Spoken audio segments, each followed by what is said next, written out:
Unidade 1. Sociologia. Sua gênese. Aula 1.1. Conteúdo. As transformações da sociedade e a origem da sociologia.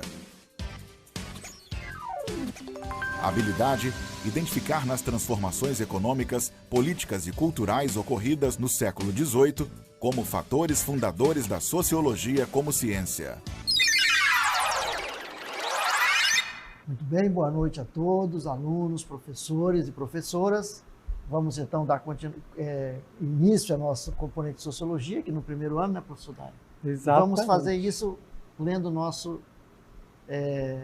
plano pedagógico, não é isso? Exatamente. Vamos iniciar o componente curricular Sociologia fazendo a leitura do nosso plano didático pedagógico, ou seja, aquilo que iremos ver durante o transcorrer dessa disciplina Sociologia. Vamos começar, professor Josino? Vamos sim, vamos lá com a primeira unidade, Sociologia e sua gênese.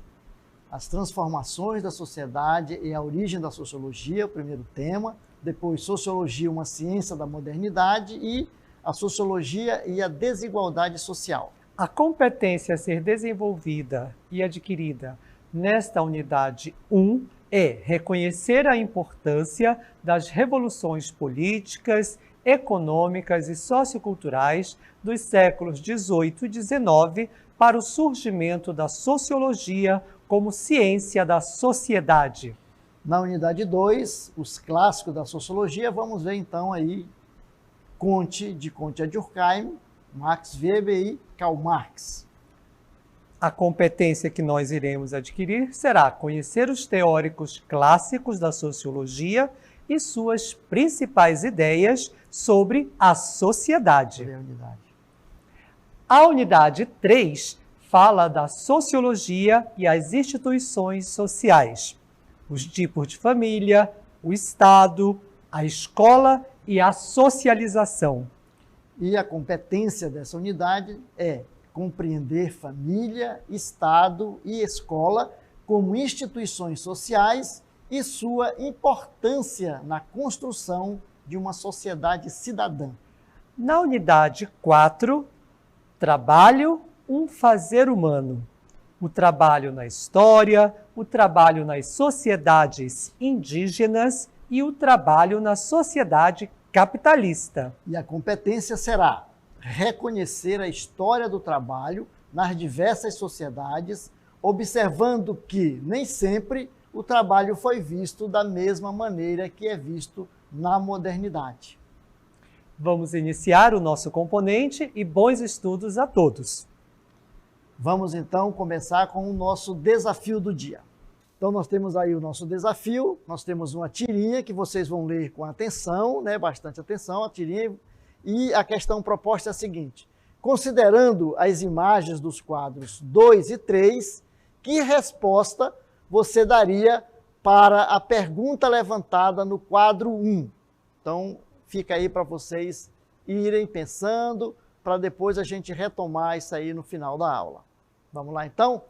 Vamos começar a desenvolver o tema da nossa aula de hoje, que é as transformações da sociedade e a origem da sociologia. Preste atenção que nós vamos trabalhar, então, levantar questões que vão nos dar subsídios para que nós possamos entender como que essa ciência surgiu, certo? Muito bem, vamos lá, então?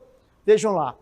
A gênese da sociologia, isto é, o seu nascimento, sua origem, está fundamentada em certos fatores ocorridos no século XIX. Podemos agrupar esses fatores em dois grandes grupos, que nós podemos chamar de fatores históricos sociais e os fatores epistemológicos, certo? Muito bem, vamos então começar trabalhando os fatores históricos sociais. Vejam lá. Dos fatores históricos sociais que nós vamos trabalhar, a gente traz aí a Revolução Industrial. É um fator histórico-social, a Revolução Industrial, certo? Muito bem. Depois nós temos aí a Revolução Francesa e o Iluminismo, certo? Vamos lá então? Vejam lá. Como toda ciência, a sociologia não é fruto do acaso, mas está ligada às necessidades dos homens e mulheres do seu tempo. Faz-se necessário a compreensão do contexto no qual nasceu a sociologia, para entendermos suas características atuais. Então, nós já vimos, eu iniciei falando para vocês, dos fatores chamados históricos sociais. Não é isso? Então, dentre os muitos fatores históricos sociais que poderiam ser elencados aqui para nós vamos desenvolver 3 que julgamos como fundamentais, pois afetaram profundamente as estruturas da sociedade e mudaram as relações sociais. São eles Revolução Industrial, Revolução Francesa e a Revolução Científica, certo? Então, guardem bem aí, anotem no seu caderno esses fatores, que são chamados de fatores históricos sociais. Revolução Industrial, Revolução Francesa e a Revolução Científica. E aí nós vamos, então, desenvolver, explicar melhor cada um deles, começando pela Revolução Industrial, que é um fator de ordem econômica. Por que é de ordem econômica? Que tem a ver com a questão da produção, certo? Então vamos lá. A Europa presenciou uma profunda, rápida e intensa transformação nos séculos XVIII e no século XIX, mudando as estruturas sociais. Essas mudanças foram fundamentais e foram vivenciadas ao longo da história humana, certo? Então, essas mudanças na produção foi chamado de Revolução Industrial. Por que revolução? Porque foi uma mudança radical na maneira de produzir bens e serviços, certo? Então, veja lá. O que aconteceu nessa revolução para que mudasse a forma de produção? Houve a introdução das máquinas no processo produtivo. Isso alterou completamente as relações sociais de produção, aumentando a produtividade e instaurando o sistema de classes sociais.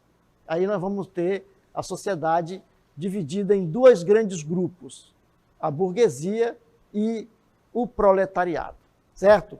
Para a gente aprofundar esse tema, nós vamos chamar um VT que vai nos ajudar nesse sentido. Vamos lá?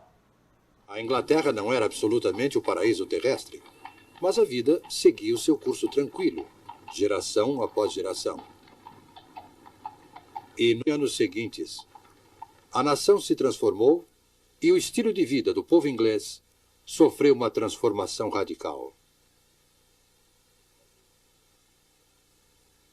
Aldeias tornaram-se vilas, vilas tornaram-se cidades e a manufatura foi transferida das tranquilas propriedades rurais para as fábricas.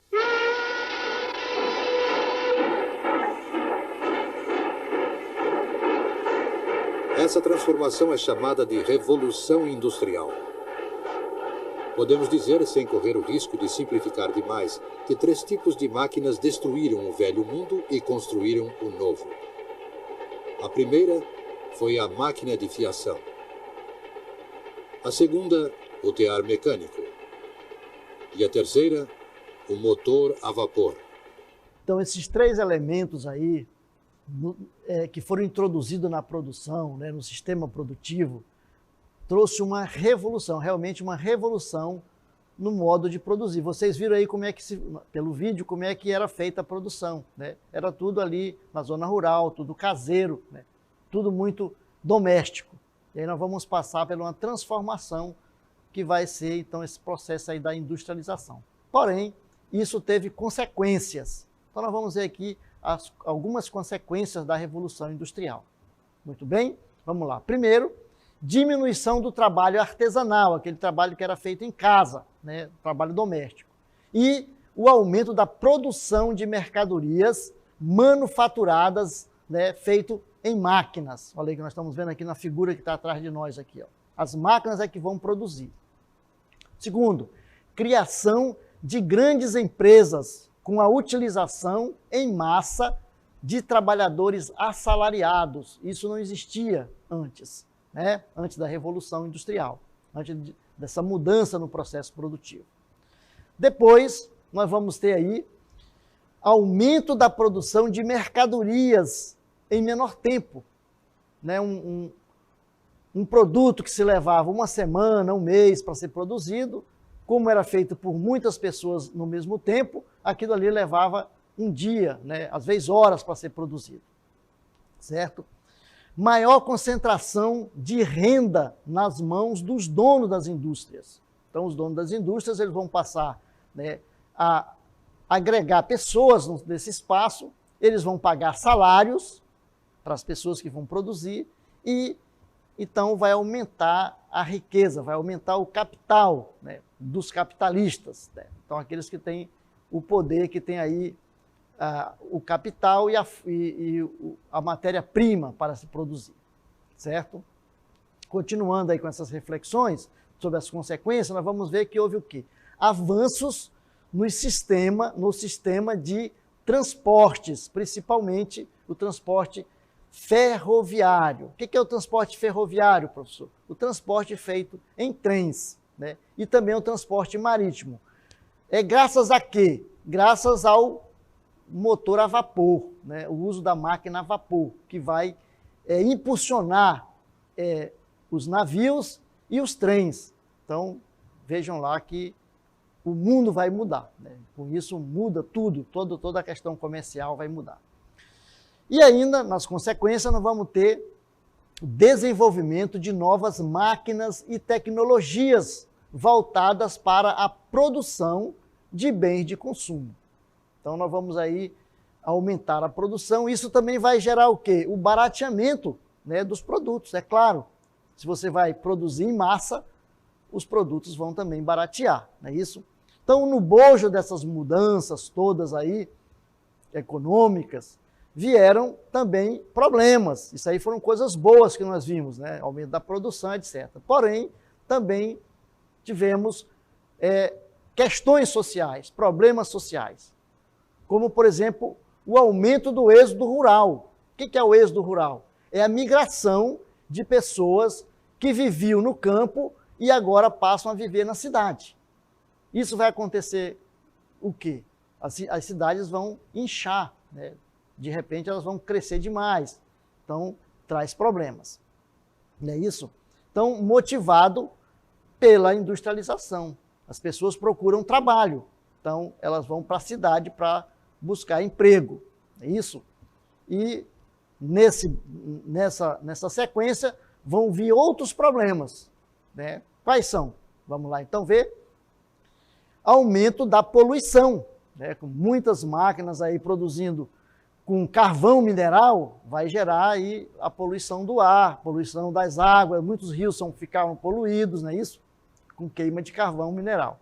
Para a geração da energia, para a produção e aí o impulsionamento das máquinas, certo? Crescimento desordenado das cidades, gerando problemas de submoradias, certo?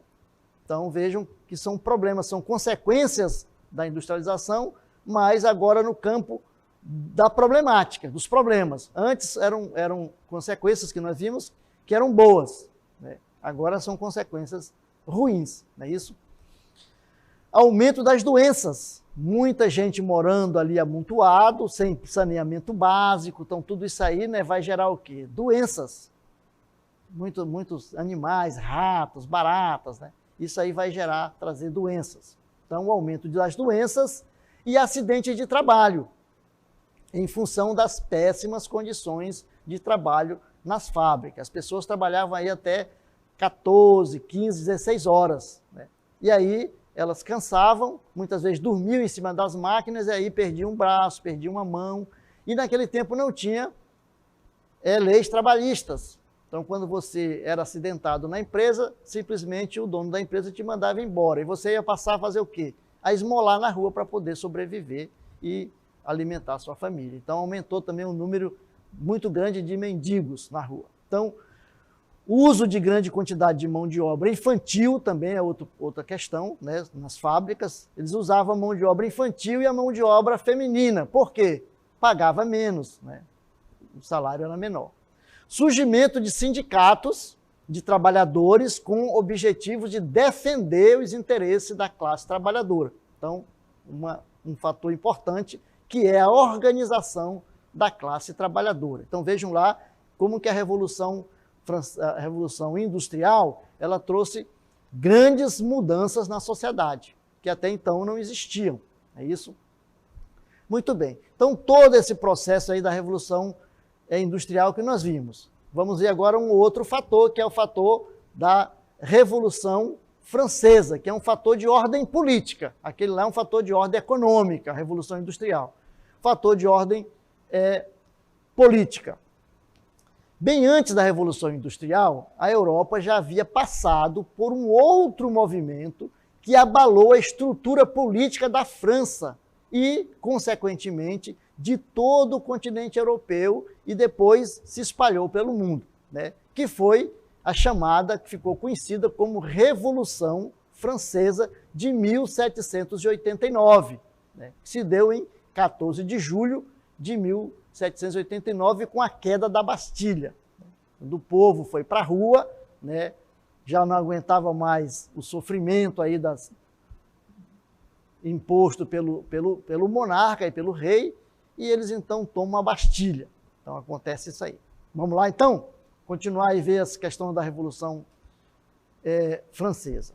Então foi um fato histórico de maior importância, pois essa revolução ela vai mudar a forma de se estruturar o poder político, com a queda da monarquia e o advento do sufrágio eleitoral democrático. O que é o sufrágio eleitoral democrático? As pessoas agora passam a escolher o seu representante. O representante não é mais aquele que é o representante de Deus na Terra, que é o monarca, né? Que vai ser aí, que vai passar de família, né? De geração a geração. Os direitos do homem e as noções de liberdade, igualdade e fraternidade são propagados e fortalecidos com a Revolução Francesa, certo? Então, a Revolução Francesa trouxe consigo novos ideais políticos que estabelecem novas formas de organização do poder. Então, o poder vai ser organizado em outras bases, certo? E aí nós vamos ver, então, algumas consequências dessa revolução. Vamos lá, então? A queda do absolutismo, com repercussão para o mundo ocidental como um todo. Não só na França, mas ela vai, então, influenciar todo o mundo ocidental. O fim dos privilégios da aristocracia e a libertação dos laços que prendiam os camponeses ao clero e à nobreza. Mas aí nós vimos uma palavra nova aí, aristocracia. Nós vamos chamar o nosso amigo aqui, que faz parte do nosso trabalho, da nossa aula, do nosso componente, que é o Durkheim. E ele vai, então, explicar para nós o que é essa palavra que apareceu aí. Então, Durkheim, diga para nós aí, né, o que significa, qual é o significado dessa palavra aristocracia. O termo aristocracia vem do grego aristokrateia, que significa governo dos melhores. Aristocracia é uma forma de organização social e política em que o governo é monopolizado por uma classe privilegiada. Conhecendo mais essa palavra aí dentro do nosso componente de sociologia. Muito obrigado. E vamos então continuar a nossa reflexão aqui, falando aí das consequências, né, da nossa Revolução Francesa. Certo? Muito bem. Outra consequência, a ascensão da burguesia, isto é, a burguesia sobe, né? Era uma classe que não tinha poder e ela vai subir, vai ter poder, vai ganhar poder. Então, a ascensão da burguesia, principalmente com a expansão do comércio e o fim do impedimento aos seus negócios. Então, ela vai começar a ter poder político porque ela tem o poder econômico. Ela tem poder econômico, mas não influencia nas ordens da política. E a partir daí ela vai influenciar também a política, né? Essa nova classe social que está surgindo.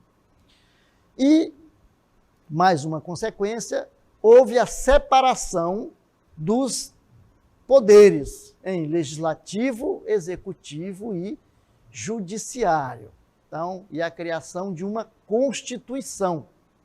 E aí, para nos ajudar, nós vamos chamar de novo aqui o nosso amigo, né, o nosso companheiro, o Djurquinha, que vai nos dizer como que pensador foi esse que propôs, né, a divisão dos poderes políticos e como isso se deu. Então, Djurquinha, responde aqui para nós. Que pensador que propôs essa divisão dos poderes e como é que isso se deu? Fala aí para nós. Foi Charles de Montesquieu, na obra O Espírito da Lei. Segundo essa hipótese, o poder não estaria nas mãos de uma única pessoa, mas em 3 poderes harmônicos e independentes: o legislativo, o executivo e judiciário. Djurquinha, vejam lá, isso que aconteceu lá na Revolução Francesa, ele está presente hoje, né, no nosso país, na nossa cidade, no nosso estado. É assim que está organizado o mundo moderno. Muito obrigado, Djurquinha, pela sua participação. E aí, então, nós vamos refletir um outro fator, que é aquele fator de ordem que nós falamos aí, de ordem científica, que é o iluminismo, né? O iluminismo é um fator de ordem cultural, vai mudar a cultura das pessoas. Então, juntamente com a Revolução Francesa, fortaleceu-se, né, e consagrou-se uma nova forma de pensar e de entender filosoficamente o mundo.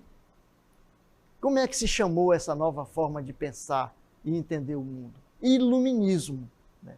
Daí, ó, nós temos uma lâmpada aqui atrás de nós que está trazendo essa iluminação. Né? O iluminismo veio iluminar as mentes, veio esclarecer, né? Veio abrir a mente das pessoas que viviam ali na Idade Média, ali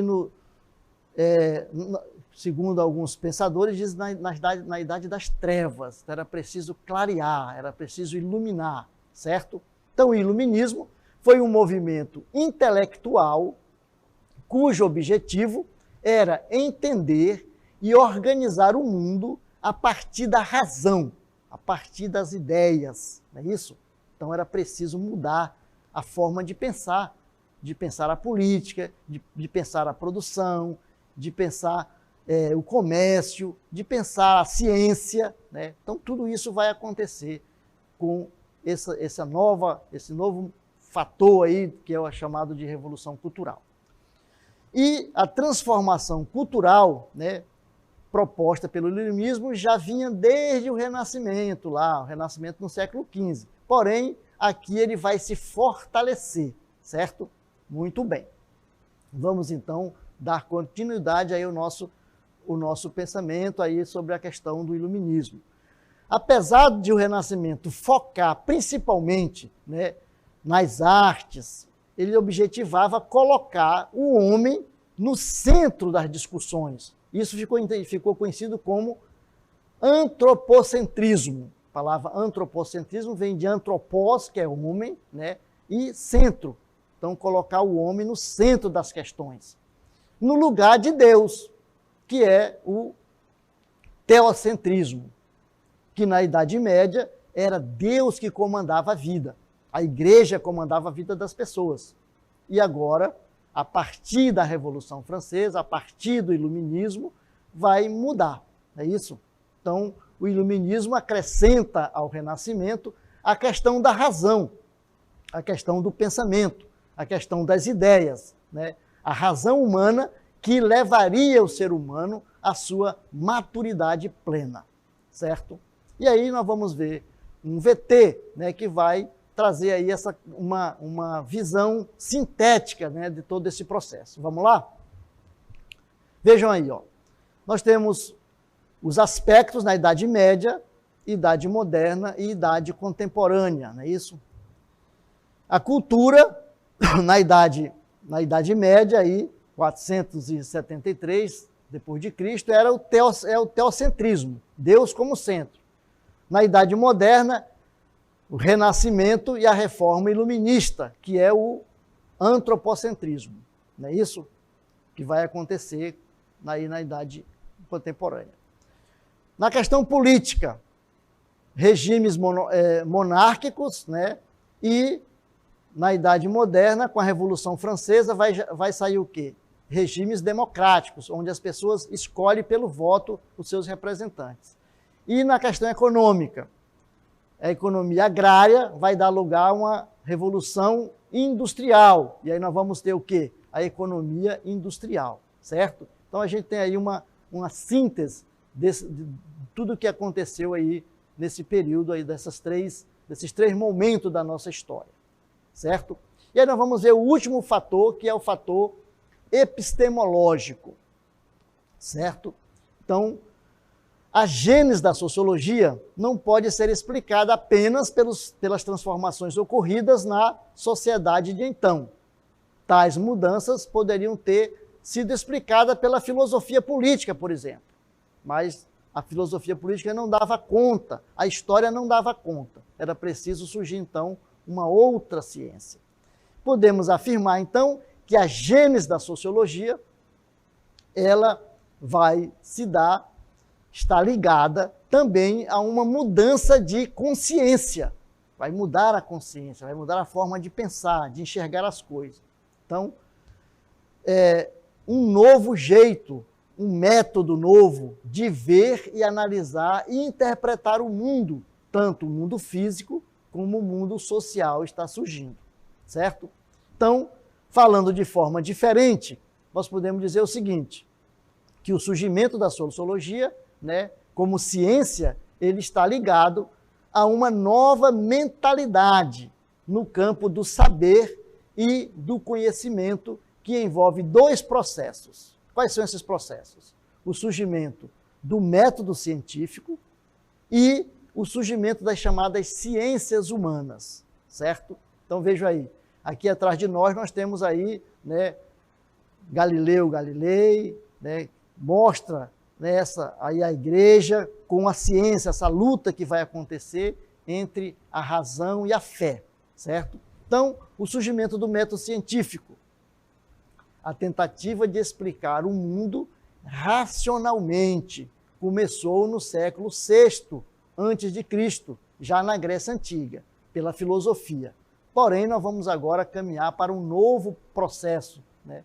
Então, com o advento da modernidade, com a chegada da modernidade, nasce uma nova forma de interpretar o mundo, com o aparecimento das chamadas ciências modernas, que vão fazer isso através, né, de método, de pesquisa, certo?